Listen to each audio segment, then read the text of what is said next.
Snehal.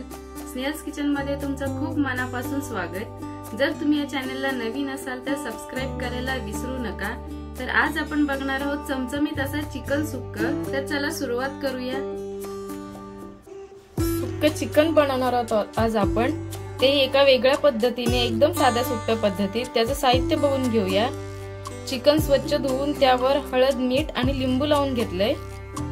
Chicken marination साठी लागणारे साहित्य आहे लसणाच्या पाकळ्या, हिरवी मिरची, आलं, ओलं खोबरं आहे, पुदिना। चिकन फोडणीसाठी लागणारे साहित्य बघूया। लसणाच्या ठेचलेल्या पाकळ्या घेतलेल्या आहेत, चिकन मसाला, गार्निशिंग साठी कोथिंबीर घेतली बारीक चिरून, एक टोमॅटो प्युरी, इथे घरचंच वाटण आहे, कांदा, सुकं खोबरं, आलं, लसूण, गरम मसाला आणि कोथिंबीर याचं वाटण करून घेतलंय। इथे कलर साठी लाल बेडगी मिरची पावडर घेतलीये, तिखट घेतलंय लाल, हळद आणि चवीनुसार मीठ। मॅरिनेशन साठी याची पेस्ट करून घेऊ आधी। बघू शकता पेस्ट तयार करून घेतली, ते चिकनला लावून घेऊया।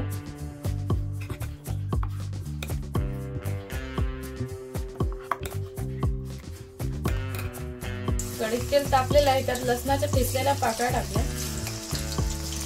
टोमॅटो प्युरी टाकून घेतली, त्यात तेलात छान फ्राय करून घ्यायची, त्याचा कचरटपणा निघून जाईपर्यंत। प्युरी तेलात फ्राय झालेली आहे, त्यातच हळद टाकली, लाल तिखट,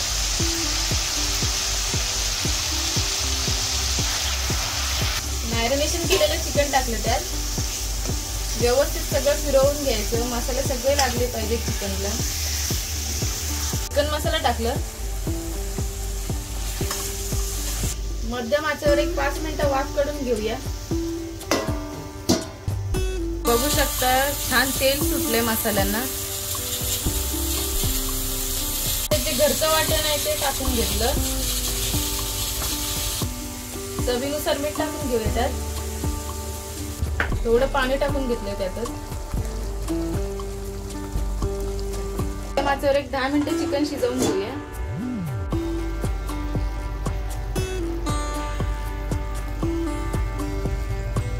बघू शकता चिकन सुक्क तयार झालेलं आहे, त्यावर गार्निशिंग साठी कोथिंबीर टाकून घेऊया।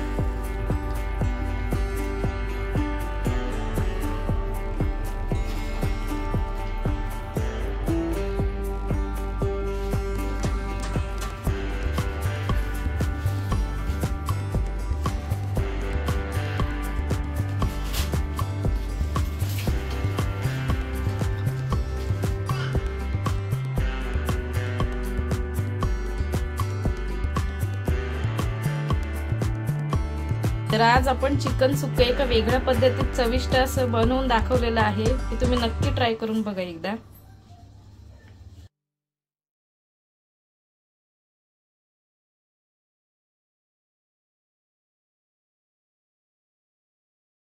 तर आज आपण बघितलं चमचमीत असं चिकन सुक्क। ही रेसिपी तुम्ही घरी नक्की ट्राय करून बघा। कशी वाटली ते कमेंट मध्ये कळवा। हा व्हिडिओ आवडला असेल तर लाईक करा, शेअर करा, सगळ्यात महत्त्वाचं सबस्क्राइब करा। भेटूया अशाच एका छानशा व्हिडिओ मध्ये। तोपर्यंत स्वस्त रहा, मस्त रहा। धन्यवाद।